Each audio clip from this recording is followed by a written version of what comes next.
With Regulation H coming back, it's no surprise that everyone wants to use brand new Pokemon. And I'm gonna give out what I believe are the best ghost types that you can use on almost any single team.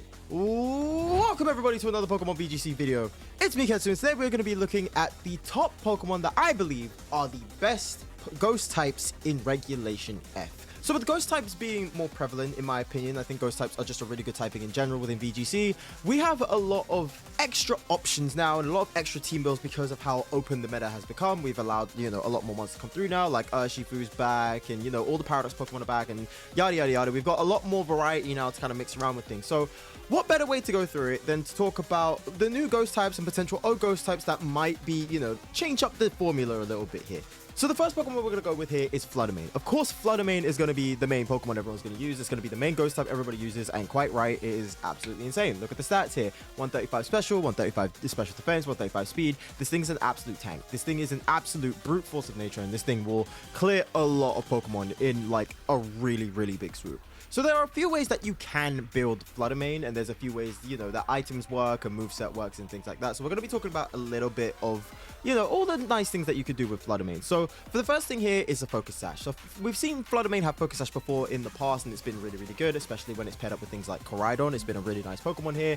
This also helps with its photosynthesis because when the sun is out, it can get like an increase on its stronger stat. So most times people like to run it for speed because this thing, I believe, caps at like 307 if you do, max speed and timid.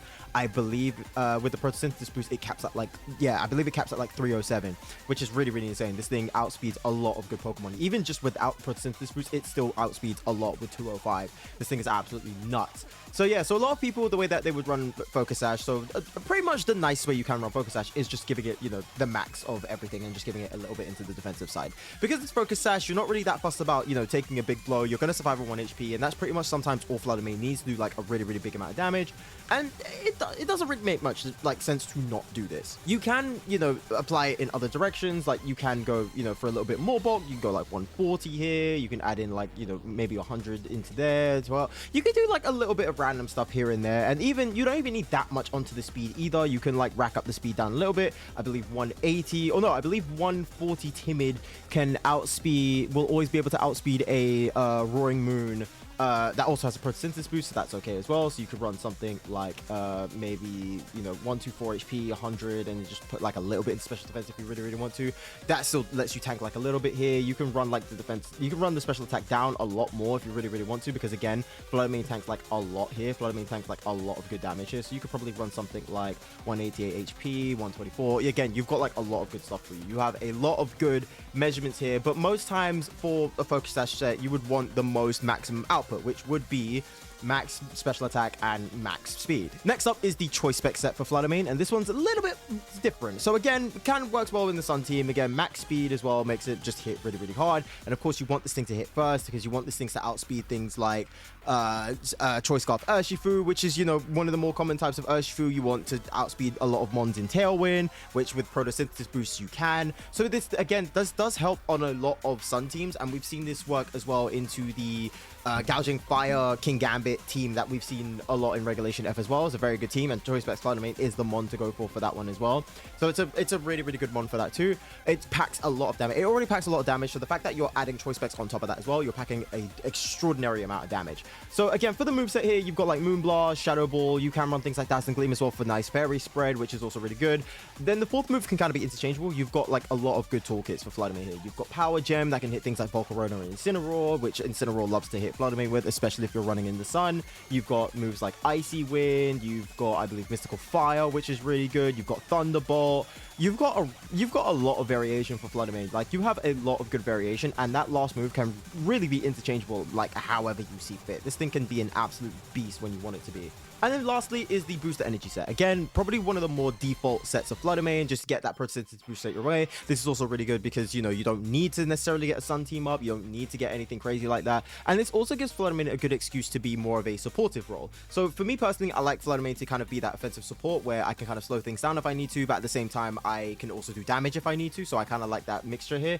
So yeah, you can kind of like, you know, get a little bit going here, so you don't need to invest so much into speed, because again, you're getting the photosynthesis boost. As long as your speed is more than your special attack, you are absolutely fine. I don't really carry that much special into my Flutter Mains, because Flutter Mane just hits hard naturally anyway. So yeah, so you can make Flutter Mane like pretty bulky. Like you can go for something like, you know, 220 here and then 140 defense. You tank like a lot of damage this way as well. You tank an extraordinary amount of damage as well. Of course, timid, because you want this thing to be faster. This thing is just absolutely insane. And again, the moveset, for especially for a supportive role as well, is really, really good. So like we said before, Moonblast and Icy Wind, of course, you're running the Protect here because you're not running Focus Sash and you're not locked into a move like the Choice Spec set is as well. But for the last move as well, you've got things like Taunt. Some people I've seen on ladder run Calm Mind, which is pretty useful because you're so fast. You can run a Fake Tears, which should aid up your other special attackers as well. Special attackers aren't that, you know, dominant in this format, but there are still some really, really good ones. Like Goldengo's still here, Luna's still here.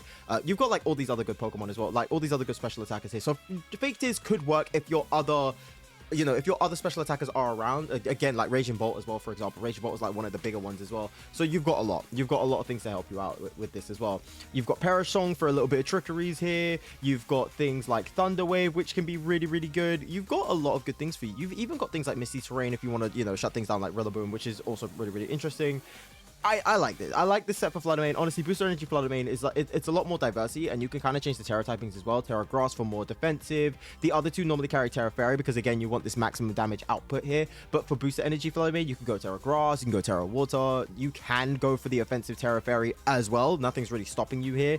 So you've got a lot more options for you with Flutter Mane, and I think this is a really, really cool, you know, toolkit for Flutter Mane to have. So the next one I want to talk about is Goldengo. So just because Flutter Mane is back doesn't mean Goldengo is useless. Goldengo is absolutely fine. It carries a very, very, you know, good respective niche within the format. And it's, again, not that bad. So you can run the same way that we've been doing it in Regulation H, which is the Life Orb set, Nasty Plot, Protect, Make It Rain, Shadow Ball, pretty much the same standard set as well, Terra Water. You can go into other defensive Terras as well. I believe, I'm not exactly sure, but I believe there was at some point where people ran Terra normal Goldengo, which actually isn't that bad. You're only weak to fighting, and if you don't Terra, you're immune to fighting. You're immune to ghost types if you do Terra, because of course Flutter Mane's going to be sitting there with a Shadow Ball, and the last thing you want to get hit by is a Shadow Ball. So you've got like a lot of good uses for that, which is quite interesting.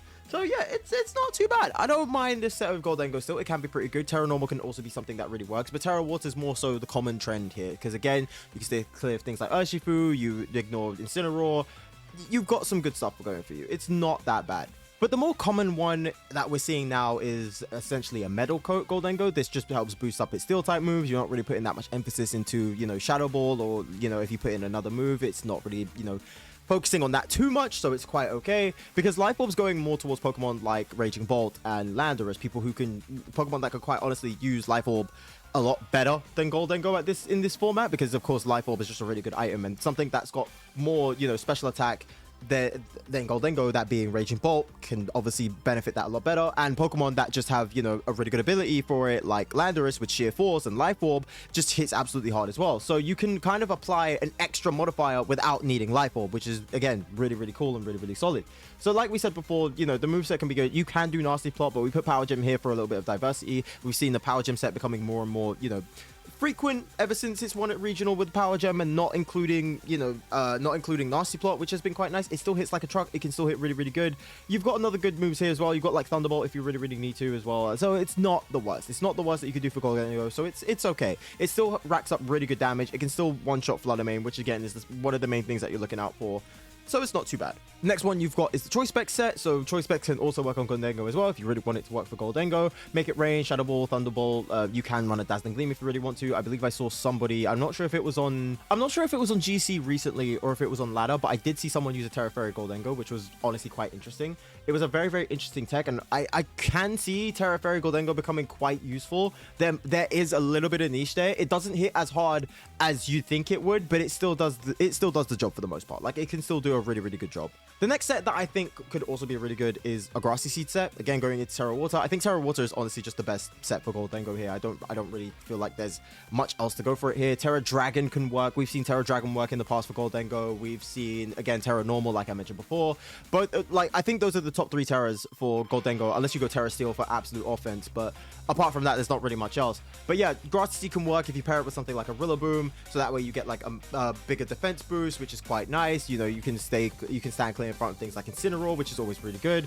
Nasty Plot, make it rain, Shadow Ball, protect. You've got all of these like nice works here, and this kind of leads up to the other point as well that I wanted to go at, which is a leftover set. So these last two are a lot more of a bulkier Gholdengo set, being able to just tank the damage, you know, survive all these shots, regenerate, and then just kind of like stack up Nasty Plots freely, as free as you can, without worrying like, oh, I'm gonna get chip damage if I attack now, or I'm not gonna do as much damage as I need to. You could just kind of like do the Nasty Plot, hit protects, let Grassy Terrain heal you, or let Leftovers heal you, or if you're running a Leftover set, you can run Rillaboom. Nothing's stopping you from doing both. So you get like the double healing on top of that, and you just kind of like, you know, stall out the turns, wait for your moment, and then just attack when you need to, which I feel like, again, is really, really cool. I think Gholdengo does have a really, really good niche. Yes, it's been nerfed heavily because Flutter Mane is back, but I don't think it's completely useless. I think it still holds a really, really good niche here, and I think it should still hold its own throughout this regulation. So next one I wanted to talk about is Sinistcha. I feel like Sinistcha is just a really good Trick Room Pokemon. It's a really good annoying Pokemon in general. Like, this thing has a lot of ways to make sure you panic, which is just absolutely insane. And the first one I wanted to talk about as well is the Rocky Helmet set.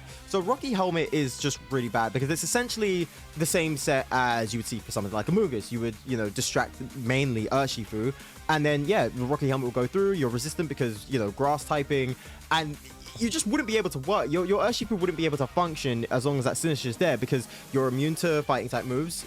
Surging Strikes and Aqua Jet is resistant, and U-Turn doesn't really do that much damage, and you're retreating if you have more than one. Especially if you're locked into a Choice Scarf, the last thing you want to do is lock into a U-Turn, and you've got nobody else to switch out into. So that's kind of like the main premise there for Sinistcha, is to really make it an annoying centerpiece, while the ally, who's mainly the sweeper, something like an Ursaluna we've seen a lot in the past, can just absolutely do damage on the next side. So yeah, it's not that bad, especially with the, you know, if you set up the EV sets right, you could go like max HP, you could stack in like a little bit of defensive bulk here, you could even just run full special defense here. You don't really need to run anything special attack. Machagotch is just there in case you, again, you want to do chip damage, you want to break focus sashes, you want to be just that annoying little teacup that and potentially get burns as well, which is also pretty cool.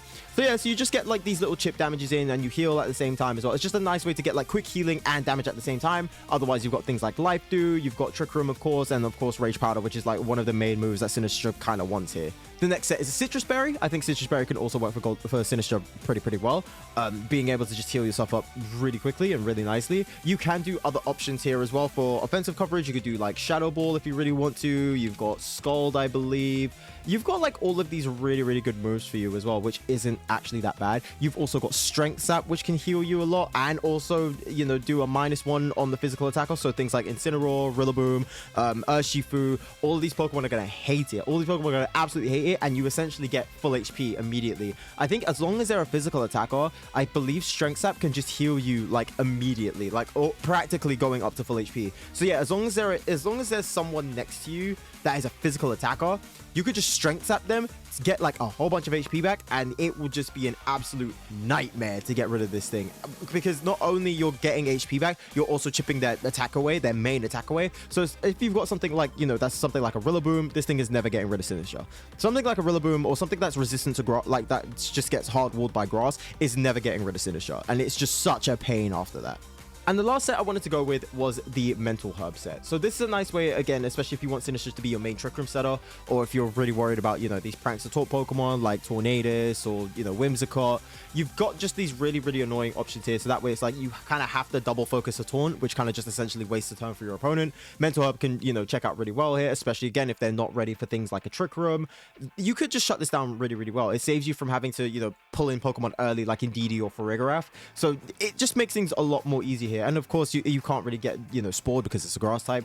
You can't get prevented from putting up Trick Room, essentially. Unless you can, you know, one-shot this thing like crazy hard, you're not pretty much getting away from this thing. Like, this thing is absolutely insane. It also helps that it's Part Ghost as well, so it doesn't get faked out, so you don't essentially need to run a Covert Cloak instead. But Mental Herb works completely fine, in my opinion, for Sinistcha, especially if you want it to be more of that, you know, supportive centerpiece. So I want to talk about Annihilape, and I think Annihilape can also be pretty good. Of course, the same problem as Gholdengo, because Flutter Mane's back, it's not exactly that much of an issue. The only reason why I'm not saying Sinistcha doesn't fall into the same issue is because the build now is more so that it can tank a blow. So it can essentially tank a blow off a Flutter Mane. If the EV spreads are set correctly, it can take a blank. It can pretty much take a Shadow Ball straight up from a Flutter Mane. Again, it's very dependent, but it's also like it's a range. It can be a range depending on what everything is, the EVs, the items, and yada. But for Annihilape and Gholdengo, they kind of fall into this way where they just straight up get hardwalled by it. There's no way to fix their speed. There's no way to, you know, do speed control. Sinistcha does have Trick Room, and as long as you cover it, as long as you tank the blow one time, you're completely good. But otherwise, there's not really much else. But yeah, for Annihilape and Gholdengo, you need other factors like Tailwind, or in Annihilape's case, a Choice Scarf. I think Annihilape Choice Scarf is probably the most dominant version of Annihilape in this regulation. I think Annihilape is really, really good in this regulation with the Choice Scarf. Anything else, I don't think it's that good because, of course, Maushold isn't good anymore because of Urshifu being around. So that way, subsequently, like Annihilape kind of goes down a little bit because that's like the main partner for Annihilape. So now you got to kind of go with this solo Annihilape with, you know, other factors of going through it. And I believe the Choice Scarf is just really, really good here. Close Combat, Rage Fist, Final Gambit Coaching, those are like the main ways to go through it. This can work as well for a number of reasons because, as we said earlier, it's not exactly a special attacking meta right now. Like, you've got all these physical attackers here. You've got the, like, all the dominant forces like Incineroar, Rillaboom, Urshifu, the big three. Ursaluna is now like back again because it's just so dominant in Trick Room. You've got all of these other really good physical attackers as well, like Iron Hands if you really want to be brave and use an Iron Hands. Maybe Roaring Moon's around, so it saves you from having to waste a slot for Dragon Dance because you could just do like a Choice Scarf coaching, which is again really good. So you've got all these factors here that can just make these Pokemon shine out a little bit better. And I believe with Annihilape, you've got some really good coverage here. So yeah, so you've got the coaching, you've got the Final Gambit. So of course with Final Gambit, you want max HP to get the most effect out of your Final Gambit. And of course the max speed to make sure that you don't get outsped by anything. And just stack a little bit onto defense as well. You can stack a little bit onto physical defense, or you can stack it onto attack to make these close combats and Rage Fists just a tiny bit stronger. But I think outside of a Choice Scarf, I don't think Annihilape has like any type of factor in this regulation. I love Annihilape, but I just don't think it's that great. I don't think it's that great in Reg F. I don't think it's going to be that great in Reg F. We'll probably still see it around, but to say I want to see it win a tournament is going to be it's going to be dicey. It's going to be a dicey one, I can tell you that for sure. And of course Jolly Nature as well, because you want the most maximum output of that speed as well, because Choice Scarf. And finally, the last one I want to get at is Hisuian Typhlosion. I was trying to think of like a sixth Ghostmon that could like fit in there, but apart from being a wild card, there's no actual like ghost staples in my opinion. I don't really think ghost staples are there or that prevalent. Like, I was thinking of things like Chandelure, I was thinking Cerulege, I was thinking, you know, all these other mons, but I don't really see anyone having that much of a factor, and Typhlosion is like barely scraping that cusp. The only reason I'm saying Hisuian Typhlosion is because it can still do work. So again, like with the Choice Scarf set, you've got like, you could do max, and most times the Typhlosion likes to get paired up with something like a Whimsicott. So Whimsicott can set up Tailwind, so you can get things going straight away, or with the Choice Scarf set, you can set up Sunny Day, you can go reverse order, you can go Sunny Day, and then immediately go off with these Terrafire Eruptions, or, you know, Heat Waves, Flamethrowers, Shadow Balls, whatever you want to go for as well. Like, you've got a lot of good factors here. You can make it a lot faster if you want to, you can make it a lot stronger if you want to. So these things this can rack up numbers like insanely huge. Like, this thing can rack up numbers really, really well. So I'm quite intrigued to see how Hisuian Typhlosion could go for. Again, the same thing with Annihilape. I don't think it's as good anymore because, again, Urshifu's around and Tornadus being able to set up the rain. It's going to be a sun versus rain situation, just with manual setters like Whimsy and Torn instead of, you know, Pelly and Torkoal. So it's going to be a lot different. I do think Typhlosion is a lot stronger here because it can get paired up with a lot of Paradox Pokemon like Fluttermane, like Gouging Fire, like Raging Bolt. It can get paired up really, really well with the rest of these Pokemon because just Sun is just a lot better now because we have a lot more Pokemon that can benefit from Sun.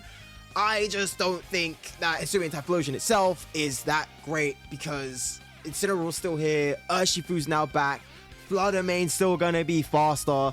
It's going to be tricky. It's going to be tricky, but I don't think Hisuian Typhlosion is out of the ringer just yet. And of course, the other set I want to give it is the Choice Spec set. I don't think Typhlosion is any good without a choice item. So Choice Scarf or Choice Specs. That's where I just think Typhlosion hit its peak.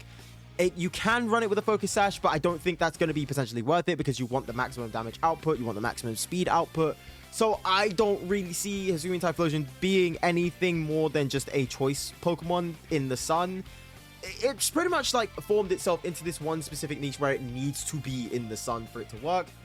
But not to say that it's not bad once the sun is all, you know, checked out and stuff. I will say that it's still going to be pretty solid when the sun is still out. So again, you've got that Terrafire Eruption. You can run something like a Terrafire Overheat, which can still hit really, really hard with that Choice Specs. Heat Wave and Shadow Ball are just the other two that are just really, really prevalent as well. So honestly, I think Hisuian Typhlosion, again, really, really good Pokemon, just heavily underleveled in comparison to other really, really good ghost type Pokemon. But that's essentially it for the top ghost types of Reg F. I feel like there's no, like I was saying earlier, I don't feel like there's any other Pokemon that I should include. I don't think there's anyone worth including.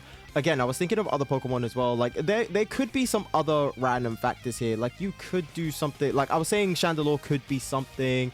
Basculegion might be something as well. The only problem is you've got something like Raging Bolt, which doesn't help you a ton.